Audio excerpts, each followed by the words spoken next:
Hello students, કેમ છો? મજામાં દીકરાઓ? આજે ચેપ્ટર નંબર 2 ની અંદર હાઇઝનબર્ગનો અનિશ્ચિતતાનો સિદ્ધાંત લઈશું દીકરાઓ. બીજું, આપણે લાસ્ટ લેક્ચરમાં જે પણ બી પરમાણુ બંધારણ માટેના આપણી સિરીઝ ચાલી રહી છે, ખરેખર 1 by 1 લેક્ચર જોજો, ખૂબ મજા આવશે. ખૂબ સરસ રીતે લેક્ચર્સ સમજાવેલા છે ટોપિક્સ વાઇઝ. અને બીજું દીકરાઓ કે લાઈક કરો, સબસ્ક્રાઇબ કરો, કોમેન્ટ કરો, તો દીકરાઓ ઉત્સાહમાં ઓર વધારો થાય. તો હાઇઝનબર્ગમાં આગળ વધીએ. ચલો આપણી સરસ મજાની ચેનલની અંદર હાઇઝનબર્ગનો અનિશ્ચિતતાનો સિદ્ધાંત. અનિશ્ચિતતા છે હો દીકરાઓ, અનિશ્ચિતતા. નિશ્ચિતતા હોત તો ઈઝી પડે, પણ અનિશ્ચિતતાનો સિદ્ધાંત છે. તો એના માટે દીકરાઓ સૌથી પહેલા આપણે બીજી એક ચર્ચા કરીએ કે આકાશમાં ઉડતા વિમાનની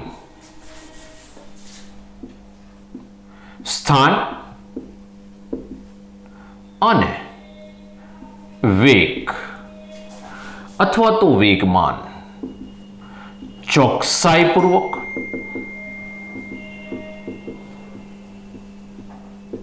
અને એક જ સમયે નક્કી કરી શકાય છે. નક્કી કરી શકાય છે. ધ્યાન રાખજો, આકાશમાં ઉડતું જે વિમાન છે એનું સ્થાન અને વેગમાન ચોકસાઈપૂર્વક એક જ સમયે નક્કી કરી શકાય છે. એટલે કે આપણે એવું કહી શકીએ કે પૃથ્વી પર ઉભેલો માણસ આકાશમાં જે પ્લેન ઉડી રહ્યું છે એ પ્લેન ની દિશા જાણતો હશે અને એનો વેગ જાણતો હશે, તો થોડા સમય પછી પ્લેન ક્યાં હશે એ નક્કી કરી શકશે. કે થોડા સમય પછી આ વિમાન અહીં હશે, અહીં હશે, અહીં હશે.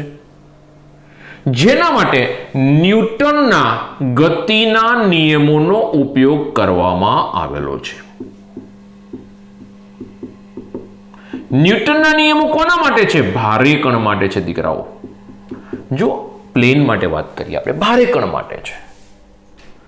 ભારે કણનું સ્થાન અને વેગમાન ચોકસાઈપૂર્વક એક જ સમયે નક્કી કરી શકાય. અને જો ગતિની દિશા જાણતા હોઈએ અને ગતિ જાણતા હોઈએ તો થોડા સમય પછી આ પ્લેન ક્યાં હશે એ નક્કી કરી અને આ પ્લેનને આ જગ્યાએથી તોડી પાડી શકાશે. કે એ જ જગ્યાએ આ તોપગોળોનો ગોળો પહોંચશે અને પ્લેન બી ત્યાં જ પહોંચશે એ જ સમયે, તો એનો બ્લાસ્ટ કરી અને તોડી શકાશે. તો દીકરાઓ એ ધ્યાન રાખજો કે આકાશમાં ઉડતા વિમાનનું સ્થાન અને વેગમાન ચોકસાઈપૂર્વક એક જ સમયે નક્કી કરી શકાશે, જે ન્યૂટનના નિયમના આધારે કરવામાં આવે છે. બરોબર છે. ચલો નેક્સ્ટ મુદ્દામાં આગળ વધીએ. તો હવે સૂક્ષ્મ કણો માટે શું છે? તો કે ગતિશીલ અતિ સૂક્ષ્મ કણ લઈએ છીએ. કેવું? ગતિશીલ અતિ સૂક્ષ્મ કણ લઈએ તો દીકરાઓ જો કણ લઉં છું ને એટલે એનું દળ હશે, ગતિશીલ હશે એટલે એનો વેગ હશે. એટલે m અને v આપણે ચોકસાઈપૂર્વક જાણીએ છીએ. ધારો કે આ પણ બી ચોક્કસ જાણીએ, વેગ અને દળ બી ચોક્કસ જાણીએ, તો આપણને વેગ કેવો મળશે? ચોક્કસ મળશે. કેવો મળશે? ચોક્કસ વેગ મળશે. પરંતુ એનું સ્થાન એટલે કે x એ ચોકસાઈપૂર્વક નક્કી ન કરી શકાય. એ જ સમયે જ્યારે તમે વેગમાન નક્કી કરતા હોય એ જ સમયે એનું સ્થાન ચોકસાઈપૂર્વક નક્કી ન કરી શકાય. ગતિશીલ અતિ સૂક્ષ્મ કણ છે, બરોબર છે.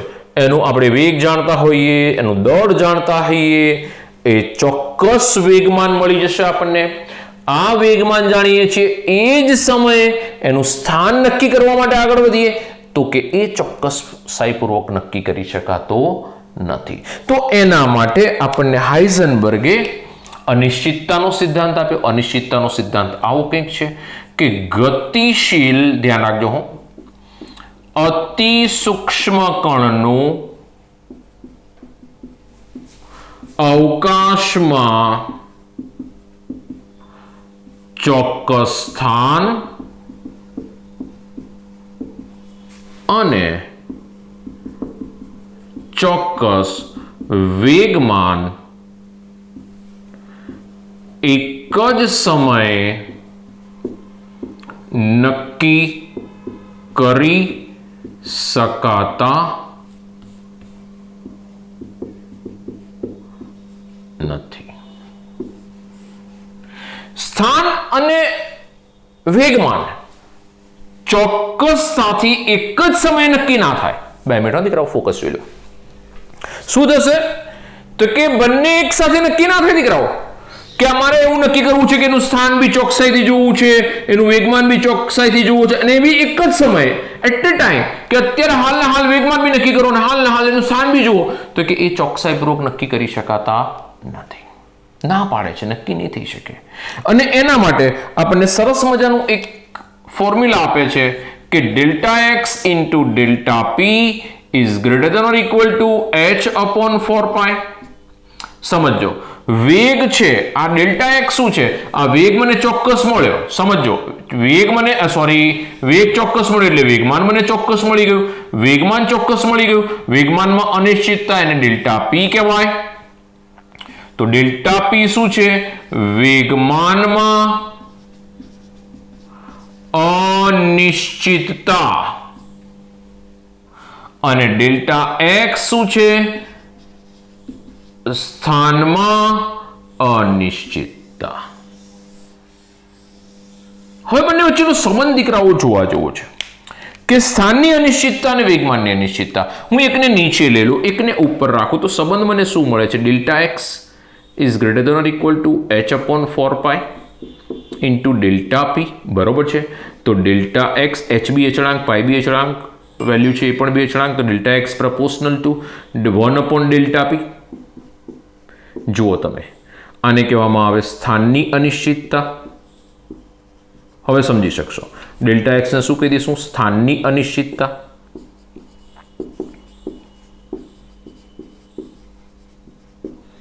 આને શું કહી દઈશ, વેગમાનની અનિશ્ચિતતા. પી એટલે વેગમાન અને ડેલ્ટા પી એટલે વેગમાનમાં અનિશ્ચિતતા. એક્સ એટલે સ્થાન, ધ્યાન રાખજો, એક્સ એટલે સ્થાન, પણ ડેલ્ટા એક્સ એટલે સ્થાનમાં અનિશ્ચિતતા. તો સ્થાનમાં અનિશ્ચિતતા અને વેગમાનની અનિશ્ચિતતા એકબીજા કરતા કેવા સંબંધ ધરાવે છે, વ્યસ્ત સંબંધ. સમજો, બંનેના વ્યસ્ત સંબંધ છે, એટલે કે સ્થાનની અનિશ્ચિતતા હું ઘટાડવા જઈશ તો વેગમાનની અનિશ્ચિતતા વધી જશે, અથવા તો વેગમાનની અનિશ્ચિતતા ઘટાડવા જઈશ તો સ્થાનની અનિશ્ચિતતા વધી જશે. એક અનિશ્ચિતતા ઘટાડવા જતા બીજી અનિશ્ચિતતામાં વધારો જોવા મળશે. એક અનિશ્ચિતતા ઘટાડવા જઈશ ને તો બીજી અનિશ્ચિતતામાં શું થઈ જશે, તરત જ વધારો થઈ જશે. એકમાં ઘટાડો કરીશ તો બીજાની અંદર શું થઈ જશે દીકરાઓ, વધારો થઈ જશે. સમજો હો. હવે આપણે એવું કરીએ કે એક વસ્તુ, એક પ્રયોગ એવું કરીએ કે મારે એક પદાર્થ લઈ લો, અતિ સૂક્ષ્મ કણ પદાર્થની કણ લઈ લો. એનું દળ m મને ચોક્કસ મળે છે, એનો વેગ v મને ચોક્કસ મળે છે, તો મને વેગમાન પણ કેવું મળશે, p ચોક્કસ મળશે. જો વેગમાન ચોક્કસ મળ્યું તો ડેલ્ટા પી કેટલો મળશે, 0 મળશે. કારણ કે ચોક્કસ મળ્યું છે તો ડેલ્ટા પી વેગમાન શું હશે, 0 હશે ને દીકરાઓ, ડેલ્ટા પી 0 હશે. કારણ કે જો વેગ મને ચોક્કસ મળ્યો તો એમાં અનિશ્ચિતતા કેટલી મળે, અનિશ્ચિતતા એટલે ત્રુટિ, ભૂલ, ખામી. અનિશ્ચિતતા ચોક્કસપણે ન હોવું, એમ બધું ચોક્કસ મળે છે, નિશ્ચિત મળે છે, વેગ મને નિશ્ચિત મળે છે, તો અનિશ્ચિતતા શું થઈ ગઈ, એમાં 0 થઈ ગઈ ને. હવે એ અનિશ્ચિતતા છે એ આની અંદર મૂકો તો શું થશે જુઓ, delta X is equal to h greater than or equal to 4π into delta P 0 થઈ ગયો, તો 0 થઈ જશે તો ડેલ્ટા એક્સ કેટલો થઈ જશે, તો તો ઇટ ઇઝ ઇન્ફિનિટિવ, અનંત થઈ જશે. ધ્યાન રાખજો, અનંત થઈ જશે ડેલ્ટા એક્સ, અને જો ડેલ્ટા એક્સ અનંત થઈ ગયો એટલે કે એક અનિશ્ચિતતા 0 કરી તો બીજી તો ઇન્ફિનિટી થઈ ગઈ. જો આપણે આ જ અતિ સૂક્ષ્મ કણ માટે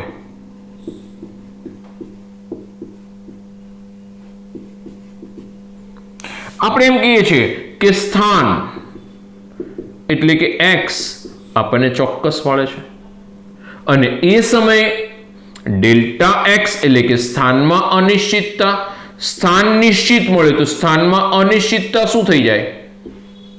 0 થઈ જાય ને દીકરાઓ.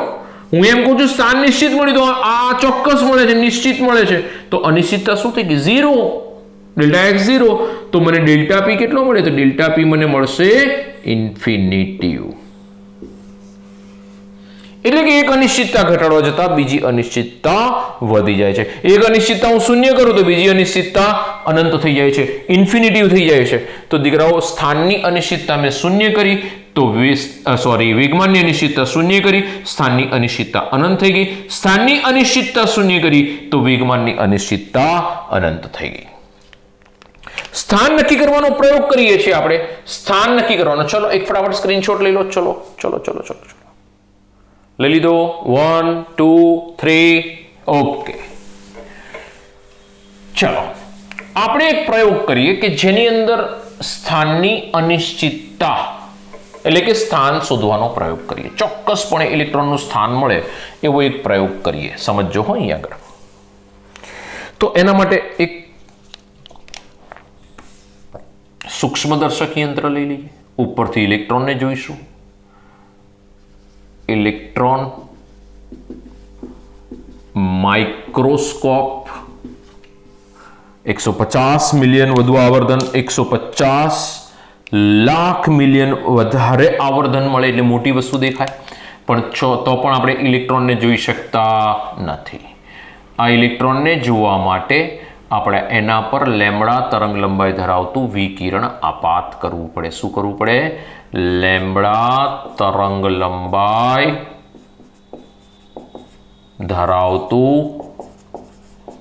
વિકિરણ આપાત કરવું પડે. લેમ્બડા તરંગ લંબાઈ ધરાવતું વિકિરણ આપાત કરીશું, અને આ વિકિરણ જ્યાં અથડાશે ત્યાં ઇલેક્ટ્રોન હાજર હશે. આ પુંજ છે, બરોબર, વિકિરણનું પુંજ છે, જથ્થો. તો એ જ્યાં અથડાશે ને ત્યાં ઇલેક્ટ્રોન હાજર હશે. તો આપણને શું છે? સ્થાન નક્કી કરવાનો પ્રયોગ. કયો પ્રયોગ છે આ? ઇલેક્ટ્રોનનું સ્થાન નક્કી કરવાનો પ્રયોગ છે. ચોક્કસ સ્થાન નક્કી કરવાનો પ્રયોગ કરીશું. તો અહીંયા આગળ જ્યારે ઇલેક્ટ્રોનનું સ્થાન નક્કી કરવાનો પ્રયોગ કરું ને ત્યારે દીકરાઓ એમાં છે ને સ્થાનમાં મને અનિશ્ચિતતા મળે છે. તો સ્થાનમાં અનિશ્ચિતતા એટલે કે ભૂલ કેટલી મળે? એટલે કે ડેલ્ટા એક્સ કેટલો મળશે? પ્લસ ઓર માઇનસ લેમ્બડા જેટલો. તરંગ લંબાઈથી મારે નક્કી કરવાની છે. એનું સ્થાન નક્કી કરવા માટે મેં તરંગ લંબાઈનો ઉપયોગ કર્યો. તો તરંગ લંબાઈ એટલે કે લેમ્બડા તરંગ લંબાઈ ધરાવતા વિકિરણનો ઉપયોગ કર્યો તો એના સ્થાનમાં મને લેમ્બડા જેટલી અનિશ્ચિતતા મળશે, કે લેમ્બડા જેટલી તરંગ લંબાઈ એટલે કે સ્થાનમાં અનિશ્ચિતતા વધારે મળશે અથવા તો ઓછી મળશે. એટલે મેં શું કર્યું ખબર છે? લેમ્બડાની કિંમત ઘટાડી દીધી. લેમ્બડાની કિંમત ઘટાડી એટલે ડેલ્ટા એક્સ ઘટશે, એટલે મને સ્થાન ચોક્કસ મળશે. એટલે લેમ્બડાની કિંમત ઘટાડી. હવે તમે વિચારો lambda is equal two h/mv, એટલે કે આ જે પણ બી વિકિરણ હશે એનું વેગમાન ખૂબ વધારે લેવું પડશે મારે. અને ઊંચું વેગમાન ધરાવતું ફોટોન વિકિરણ, જ્યારે ગતિશીલ અતિ સૂક્ષ્મ કણ સાથે અથડાશે ત્યારે ગતિશીલ અતિ સૂક્ષ્મ કણના વેગમાનમાં ખૂબ જ વધારો થશે. આ તો કેવું થયું દીકરાઓ? આપણે સાયકલ લઈને જઈ રહ્યા છીએ અને સાયકલનું સ્થાન નક્કી કરવા માટે એનાથી ઊંચું વેગમાન ધરાવતું ટ્રક છે એની સાથે અથડાવવામાં આવે તો આપણને ખબર પડે કે સાયકલ અહીંયા આગળ જઈ રહી છે અને એની સાથે ટ્રક અથડી તો આ જગ્યાએ સાયકલ હાજર હશે. પણ અથડામણ પછી સાયકલ વાળો પડતો નથી અને વાગતું નથી એવી ધારણા છે. તો જેવી ટ્રક અહીંયા આગળ આવશે સાયકલ ન અથડી એટલે સાયકલનું સ્થાન નક્કી થયું. પણ અથડામણ પછી સાયકલનો વેગ કેટલો હશે? શરૂઆતમાં તો 10 કિલોમીટર પ્રતિ કલાક હતો, પણ અથડામણ પછી શું હશે તો કે વેગમાં વધારો થઈ ગયો, એટલે વેગમાનમાં ખૂબ જ વધી જશે, એટલે કે ડેલ્ટા પી ખૂબ જ વધી જશે.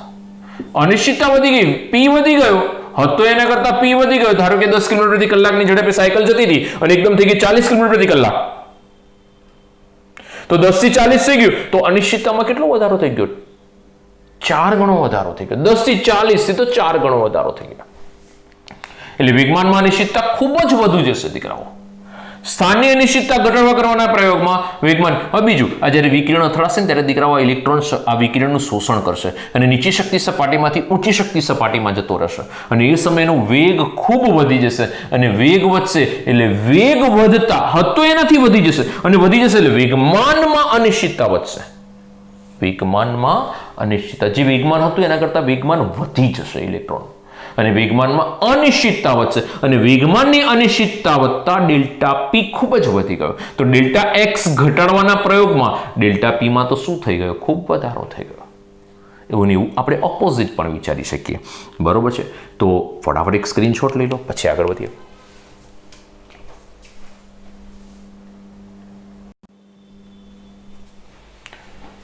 ચલો લઈ લીધો, સ્ક્રીનશોટ લઈ લીધો, વધીશું આગળ. તો દીકરાઓ આ શું હતું કે સ્થાન નક્કી કરવાનો પ્રયોગ હતો. સ્થાનની અનિશ્ચિતતા ઘટાડવા ગયા, વેગમાનની અનિશ્ચિતતા વધી જશે. એ જ પ્રમાણે વેગમાનની નિશ્ચિત નક્કી કરવા જઈશું તો સામે સ્થાનની અનિશ્ચિતતામાં વધારો થઈ જશે. ગમે તે એક અનિશ્ચિતતા 0 થશે ને બીજી ઇન્ફિનિટિવ થઈ જશે. તો ધ્યાનમાં રાખજો દીકરાઓ, એક અનિશ્ચિતતા ઘટાડવા જતા બીજી અનિશ્ચિતતામાં વધારો થાય છે. ઓકે, આ કયા કણોને લાગુ પાડી શકાશે? ભારે કણોને લાગુ પાડી શકાશે હાઇઝનબર્ગનો સિદ્ધાંત? તો કે ના. કેમ નહીં લાગુ પાડી શકાય? તો કે એના માટે આપણે થોડી કસરત કરી લઈએ કે 10⁻⁻6 કિલોગ્રામ એટલે કે 1 મિલીગ્રામ વજનનો એક પદાર્થ લઈ લઈએ, અને એના માટે હાઇઝનબર્ગ માટે ચર્ચા કરવા જઈએ. તો આ પદાર્થ છે, ચલો એનું સ્થાન નક્કી કરવું છે. Delta X into delta P is greater than or equal to h/4π. ચલો delta X M delta V is greater than or equal to h/4π. P બરાબર mv. બરોબર છે દીકરાઓ? એમ અચળ છે, નીચે લઈ લઈશું. તો delta X into delta V is greater than or equal to h/4π into M. બરોબર છે? તો delta X into delta V, જો આ કિંમતમાં ધ્યાન રાખજો. હવે કેવી આવે છે જોઈએ. એચ ની તો અચળાંક છે 6.624 10⁻⁻34 જૂલ ઇન્ટુ સેકન્ડ. 4π 4 ઇન્ટુ 3.14 એમ 1 મિલીગ્રામ 10⁻⁻6 કિલોગ્રામ એમ કે એસમાં લઈએ તો 10⁻⁻6 10⁻⁻6 ઉપર જશે. 10⁻28. ઓકે, 12 6 પાછળના ડિજિટ કાઢ નાખો ને અત્યારે હાલ એપ્રોક્સ. આ 6 ના 12 એટલે 0.5 1.2 0.5. તો delta X into delta V ની કિંમત મને આટલી મળે. એકમ આવશે મીટર સ્ક્વેર સેકન્ડ ઇનવર્સ. તો આ કિંમત બહુ જ નાની મળી. સમજો, આ કિંમત બહુ જ નાની મળી, અને આ કિંમત એટલી બધી નાની મળી કે પ્રાયોગિક રીતે માપી શકાતી નથી. અને પ્રાયોગિક રીતે નહીં માપી શકાય એટલે કે ભારે કણોને આપણે આ નિયમ લાગુ પાડી શકતા નથી. હાઇઝનબર્ગનો નિયમ સિદ્ધાંત લાગુ પાડી શકતા નથી. બીજી વસ્તુ, અતિ સૂક્ષ્મ કણો માટે વાત કરીએ એટલે કે ઇલેક્ટ્રોન માટે વાત કરીએ. ચલો એમ કેટલો? 9.109 into 10⁻⁻31 કિલોગ્રામ. વેલ્યુ ડાયરેક્ટ ઇક્વેશનમાં પુટઅપ કરીશ એટલે delta X into delta V is equal to h/4π into M. બરોબર છે? આ ઇક્વેશન ડાયરેક્ટ લઈ લીધું. Greater than or equal to, ચાલો, તો delta X into delta V is greater than or equal to 6.626 10⁻⁻34 divided by 4 3.14 m ઇલેક્ટ્રોનનું દળ 9.109 into 10⁻31 -31 ઉપર જશે +31 10⁻³ વધશે ઉપર 6 છે નીચે 12 ને 12 9 108 108 સમથિંગ થશે 10 આવશે 10 એટલે 10⁻⁴ લઈ લો ઉપર 6 એટલે 6 રાખો 6 into 10⁻⁴ એપ્રોક્સ વેલ્યુ લખું છું એકમ આવશે મીટર² into સેકન્ડ ઇનવર્સ 6 નહીં આવે 5 પોઈન્ટ સમથિંગ આવશે પણ અત્યારે હાલ 6 મૂકે તમે ચલો તો delta X into delta V is equal to 5 into 10⁻⁴ metre second inverse આ કિંમત પ્રાયોગિક રીતે નક્કી થઈ શકે હા થઈ શકે નાની વેલ્યુ છે સોરી મોટી વેલ્યુ છે આની સાપેક્ષ ઘણી બધી મોટી વેલ્યુ છે પ્રાયોગિક રીતે નક્કી થાય હા કરી શકાશે આ વેલ્યુ કરી શકાશે 100% કરી શકાશે ચાલો તો આને જો નક્કી કરી શકાતી હોય તો આપણે આમાં આગળ વધીએ કે ચલો ભાઈ આની અંદર સ્થાનની અનિશ્ચિતતા એટલે કે ડેલ્ટા એક્સ મને આ ઇલેક્ટ્રોન માટે 10⁻8 મીટર મળે છે એટલે સ્થાનની અનિશ્ચિતતા ખૂબ ઓછી છે ને એટલે નિશ્ચિતતા વધારે થઈ દીકરાઓ અનિશ્ચિતતા છે એ ઘણી બધી ઓછી છે એટલે નિશ્ચિતતા ખૂબ વધારે છે સમજો અનિશ્ચિતતા ઓછી નિશ્ચિતતા વધારે છે તો ડેલ્ટા એક્સ મને મળે છે 10⁻8 મીટર શું થાય છે જોઈએ તો delta V is equal to 5 into 10⁻⁴ divided by 10⁻8 આ મીટર² એટલે કે મીટર પ્રતિ સેકન્ડ થઈ જશે આ 10⁻8 ઉપર 5 into 10⁻⁴ greater than or equal to ચાલી રહ્યા છે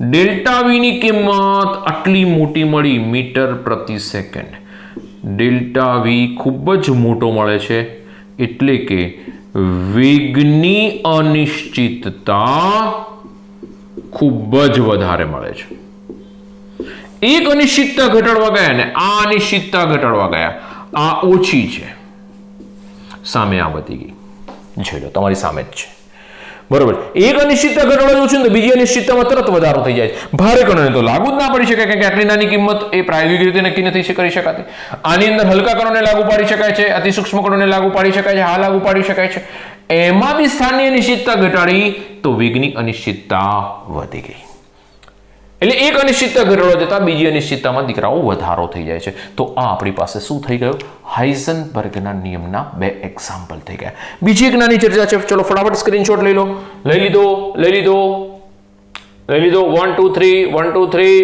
3 ઓકે ચલો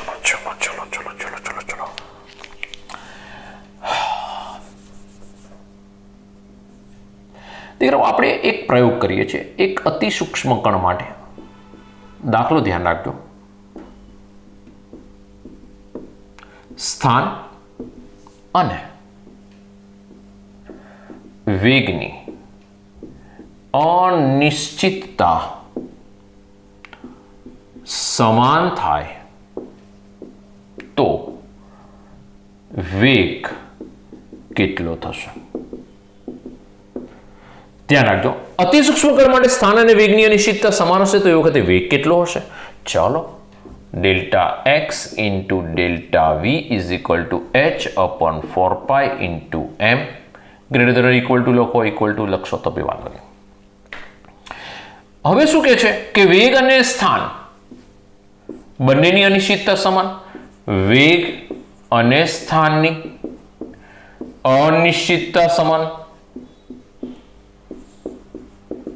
એટલે કે delta X is equal to delta V આ બે સમાન થઈ ગયા તો delta V into delta V is greater than or equal to h/4π into m delta V square is greater than or equal to h/4π into m તો delta V is equal to greater than or equal to √h/4π into m જો અહીં આગળ બીજી રીત એવી પણ પૂછી શકાય કે વેગમાન સમાન હોય વેગની અનિશ્ચિતતા સમાન જગ્યાએ વેગમાનની અનિશ્ચિતતા સમાન તો delta x is equal to delta p થઈ જશે થોડું ચેન્જીસ આવશે એમાં એવો દાખલો પણ પૂછેલો છે બરાબર છે અને પૂછી શકાય ધ્યાન રાખજો તો અહીં આગળ delta x is equal to delta p થઈ જશે m બહાર નીકળી જશે અંડર રૂટની બરાબર છે જો વેગમાન સમાન થઈ જશે તો m બહાર નીકળી જશે બરાબર છે, કારણ કે સ્ક્વેર આવશે એટલા માટે.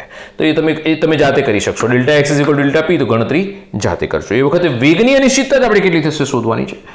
આ બંને ડેલ્ટા પી અહીં લઈને એક વખત ગણતરી કરી જજો. ઓકે દીકરાઓ, તો આજે આટલે સુધી રાખીએ છીએ. Thank you. Good day. અને દીકરાઓ ખૂબ સરસ મહેનત કરો. Best of luck. ઓકે, ખૂબ તૈયારી કરો. ઓકે.